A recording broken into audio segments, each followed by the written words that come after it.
Well, now that's your boy, the 2 plus 1 die. And I had set to make a video, but I don't even know what I'm talking about.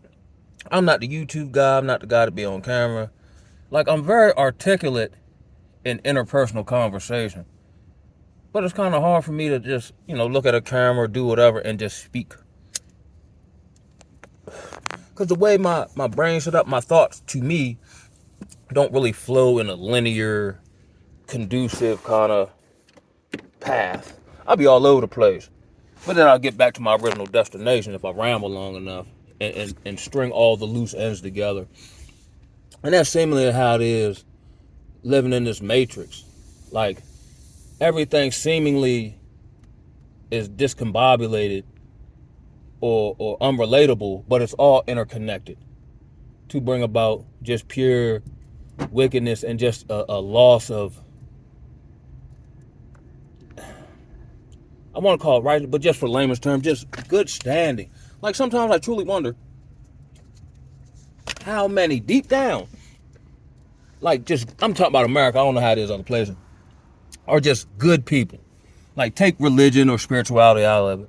How many people just want to do right for right's sake? And it seems like in this construct, right, where that's not necessarily rewarded, we see people doing things that they believe will get them what they desire. So I might put on an air of good doing, but it's for ulterior motive and agenda. Like, I'm just not doing right just for the sake that it's right. I'm doing right because I hope someone sees me, or I'm doing right because I hope you believe, a particular thing about me. You know what I mean? Excuse me, I'm driving, but hope they don't lock me up. I mean, pull me over doing all this switcheroos and whatnot. But I'm gonna try to do this like the Thinking Man's Templar, one of the foundational brothers I started listening to just due to the sheer name of his channel. I'm like, man, that sounds like somewhere I want to hang out at. And the way the brother insightfully breaks down these various components or topics, that plague black men who attempt to operate from a higher cognitive and spiritual function. Like if that man were, in the in crowd, he'd be like the leading authority. But, and I don't put chosen ones in my videos, you know what I mean? But those who have had a certain life track or arc, who've experienced certain things, and we've all experienced things, I mean, things that ultimately changed you for the better by going through hell, by going through, and I went through this a couple times myself. What I thought was real, I then, through circumstance, situation, discover that it's not what I thought it was, and how foolish I felt, and how stupid, and then just kind of detaching almost from, I don't even know what's real anymore, but I know if it ain't real, I don't want it. And this long, arduous journey of just self-improvement for the sake of self-improvement. But ultimately, if I'm attempting to fulfill any goals, dreams, aspirations, self-improvement, self-accountability, all those things would have to be a fundamental or foundational piece. Like, I routinely tell, people, my last, job was in the substance abuse treatment field. Now, mind you, I walked a more of a isolated kind of path. Even in treatment, when I was, a client or whatever, I just kind of did my own thing. I had my own thoughts. I didn't really click up. But I will connect with individuals interpersonally, one-on-one. And then from working in the industry, having overcome and gotten through some things, and I really didn't realize this. I was just trying to get better. And ultimately, that's what happened. But then when I was placed around people who do this for a living, I then discovered how broken everyone else is, even though helping and healing is your profession. Now, we all go through stuff, but I should be able to see you, because you never really know like where someone's really at with it until they go through something. And I kind of despise people who preach a thing, but they can't apply it to themselves. You know what I mean? Granted, I guess you can take the meat and spit out the bones, But the way I'm set up, I'm looking for authenticity and just genuineness.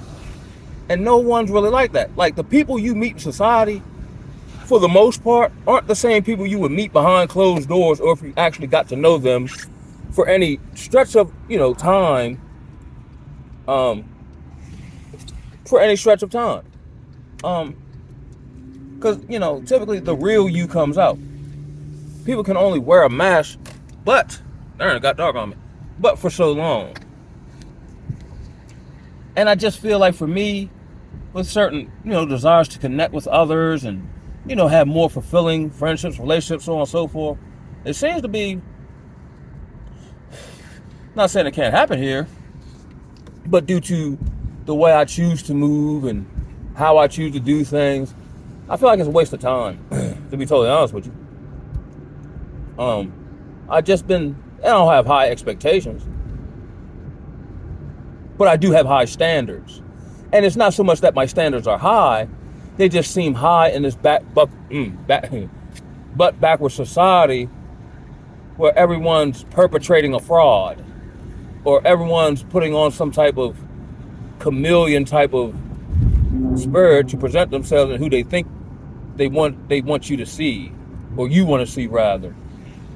I take great pride and always have, and I've behaviorally done certain, drink, get high, do certain things like that. But even in the midst of me doing that, I was always me. I don't know how to be anyone else, nor do I want to have to do that to change or to be accepted, because then I lose myself in the process. Now I've lost myself in the process in other ways, but not due to hoping you like me. And then the people we hoping like us in these social conclaves are at the very least piss poor morally. That's why friendship, like people say, no new friends. But friendship is actually a great thing. People are saying no new friends because now things like friends and love have gotten a bad name when it was never that in the first place. And we just slapping a bad asterisk on a positive thing. And by reverse, we're putting or we're holding bad behavior and traits in high esteem. Like my ability to be cutthroat, or to use people and be manipulative and lie. Those have never been supreme traits. But it seems like people are attempting to hone these attributes, thinking that'll get them to where they want to go. And it might to a certain degree, but then what happens is, from what I'm noticing from people who operate like that, because I'm very spiritually sensitive, these people are soulless and depleted and know it not. And what's going to hold you moving into this new phase of history we're going into isn't necessarily finance and power and your social group, because they'll all turn on each other, because there's no foundational stuff to hold it together. There's no character or spirit to hold it together. So those people end up turning on each other. It'll have to be, of course, tangible skill sets, wisdom, knowledge, spiritual, your ability, as many of us have gone through, our ability to hold up gracefully, to take stuff on the chin and keep it moving, even though it stings, to say the least, and not necessarily do dirt back to the individual. But that's easier said than done. Because the way I'm saying, my brain don't like the idea of nobody playing with me or chumping me or thinking they got over on me. When more oftentimes than not, I'm smarter than you are. See, now we have dumb people thinking they're smart. Like everything's just backwards. We have people, okay, as they say in the manosphere, the proverbial, Chad, Tyrone, whatever. We have these type of individuals who are the pick of the litter among women. Granted, they're spiritually depleted as well.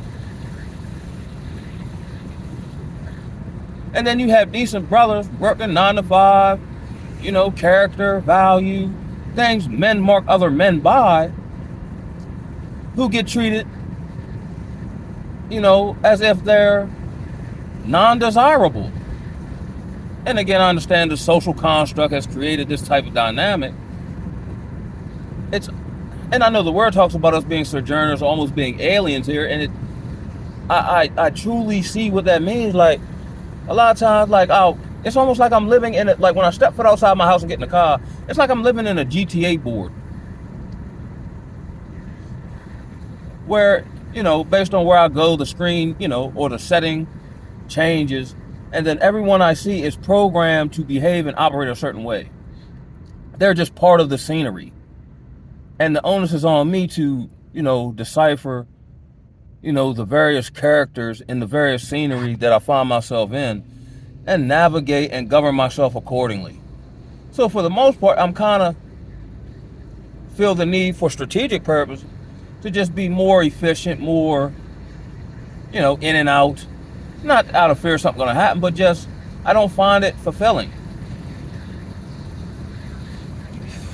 As of late, like, my efforts aren't more social, they're more spiritual. So I want to go camping and just recluse to myself in nature and ponder and think and, just be harmonious with myself to the best of my ability. Very seldom do I find social interactions fulfilling, to the point where I'm not in the back of my mind thinking, man, I'm ready to go. Let me come up with an excuse. I'm going to stay another 5 minutes. Like, I'm actually present in the moment, enjoying the conversation or this other person's company. You know what I mean? And, it's not by choice. It's by, well, I guess it is by choice, but it's by necessity. It's a necessity that I move like that. It's a necessity that I have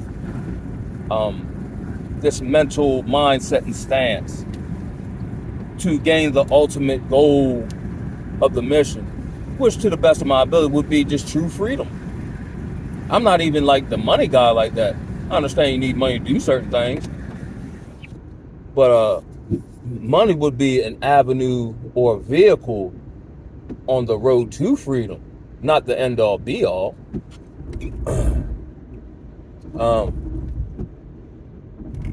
I don't know. Sometimes I get sad, I ain't gonna lie, because I wish things were not even so much different. I just wish I could find my tribe. Now, most of my tribe, like, I have a few people that live, in Baltimore, but everyone's doing their own thing, But I mean, just more interpersonally, like, my squad, where we're all on the same accord. We all put our various skills, traits, attributes to the group, to win a championship. But it's hard to do that with Negroes, and I understand why. Again, programming, trauma, we've been through. So it's a double-edged sword for me, because I have to do everything and learn everything by myself for the most part. But it does, from a mental standpoint, emotional standpoint, I would like to believe I'm stronger than the average.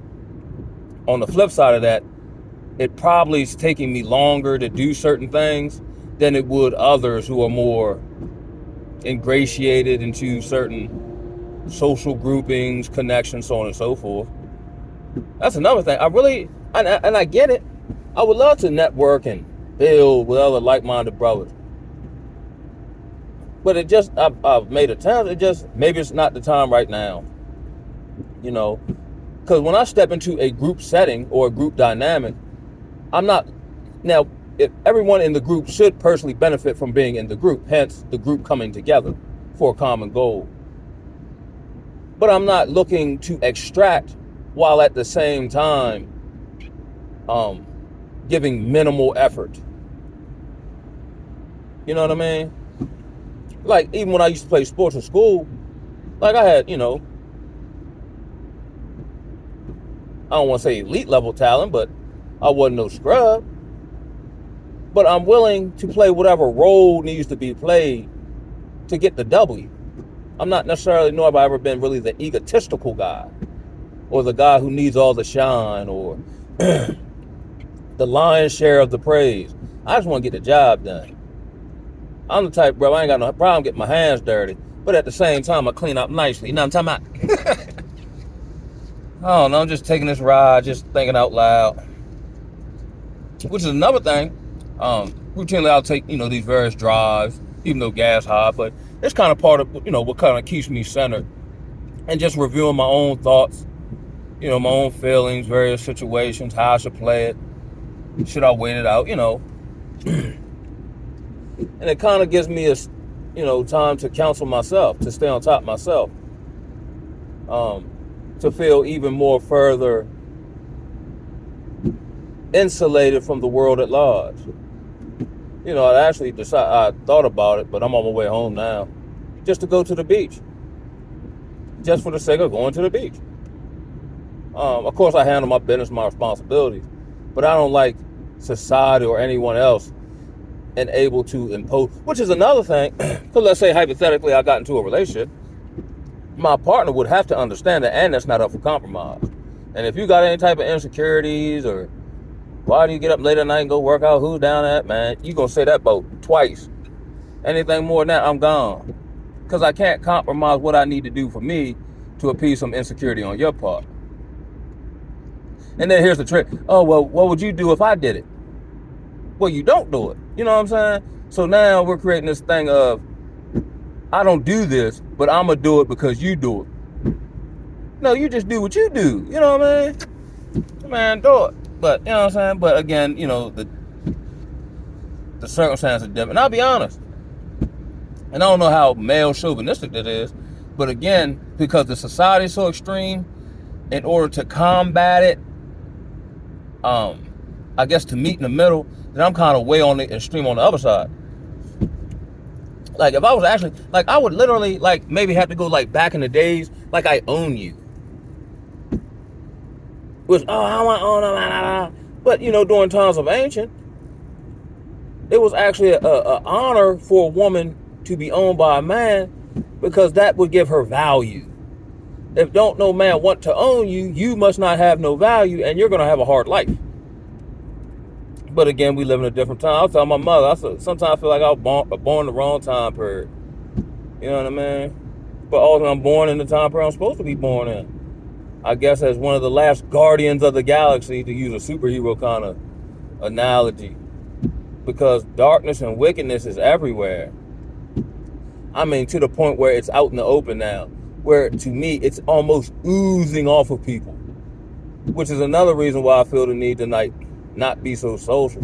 Because people present themselves how they present themselves. But once you get to know these people, especially women, man, you would literally be flabbergasted, literally appalled by the behavior these women conduct themselves when they think no one will find out. I mean, you got old black women out here, basically prostituting on young dudes who don't know no better. You know what I'm saying? You got these various women in these relationships, post these pictures on Facebook. And then meanwhile, you think she at work. Then got the homegirl call out for them because they all out that mob. And then they somewhere else getting, you know what I'm saying, just doing not even just cheating, but doing the most, what's the word I'm looking for? The most, if you got a woman, it would be the most despicable of sex acts. Not, they met somewhere and had sex. You know what I'm saying? They're doing all the extracurricular shit. You know what I mean? And here's another, and I was just thinking about this. And these people also, we talk about Hollywood, music, movies, all that. You know where this is also very rampant at? In the helping fields. In the nursing, in the substance abuse treatment, in the church. These are the most freaked out people. I don't know if I talked about this in my last video, but I had come to discover after I left, because my spidey sense was tingling, as I like to call it. After I come across information through, other, people that work there, continue to, whatever, other people who are in the industry. I've got co-workers who have sex tapes floating around with clients. Staff members, and these are all black women, staff members who are going to these various recovery homes where these guys are in early recovery, picking them up to have sex and getting them drunk. You know what I mean? The gross negligence of, other, treatment providers going back to, another treatment provider, imploring them to keep their staff away from these places, and nothing is done. You know what I mean? It's insane. It's become a coven of sexual debauchery. And then online, these women post scripture and God will make a way, and you know what I mean? Pictures with their kids. A lot of times the man ain't in the picture. And I've been on this late move of calling out wickedness to their face and exposing them to other people and shaming them, and you know what I'm saying? And of course, these people don't get fired, they don't get publicly shamed, so I'm almost tempted to give up. But I'll probably wake up in the morning and give it to them again, because that's just where I'm at with it.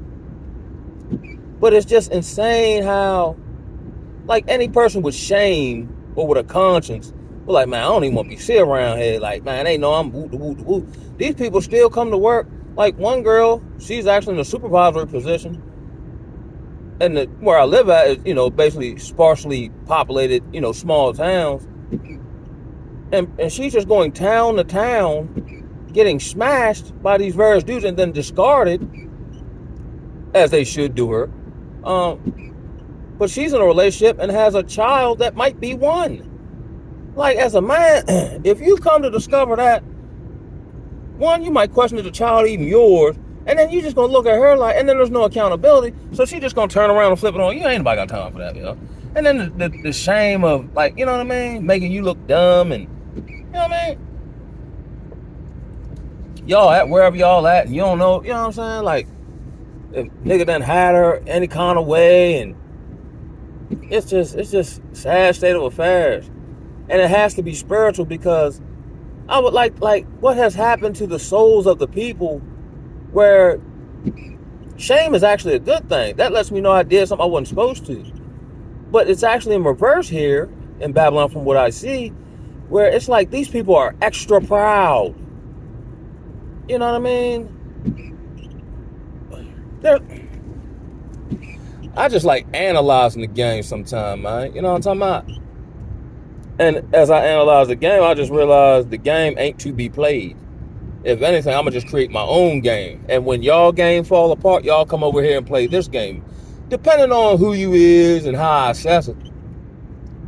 Because, you know, like, I really don't want to be around anyone. Now, I'll help anybody, depending on how I'm led in wisdom. But I don't really want anybody who hasn't really, like, the couch for my change was feeling pain. But if you take the pain away, like, you don't really, there's nothing to really, like, cause you to see the error in your way. Like, I don't do certain stuff because I can't do it. One, it's not my heart to do it now. But I don't do it because I see now it's not to be done, and I'm afraid of the pain. That ain't what it's hitting for. Like, I could do all the same stuff everybody else do. But I'm not going to wake up in the morning and feel like some super duper Negro. I'm going to feel like everybody else. Like I'm some shit. As I should. These are just, you know, free-flowing thoughts, you know what I'm saying? As I just ride through the night. And a lot of my assessments are, you know, analyzing the world around me. And then analyzing where I'm at with it. Like, I would love to be in, you know, a quote-unquote relationship. I just don't see anything worthy of such, and I'm not technically where I really want to be.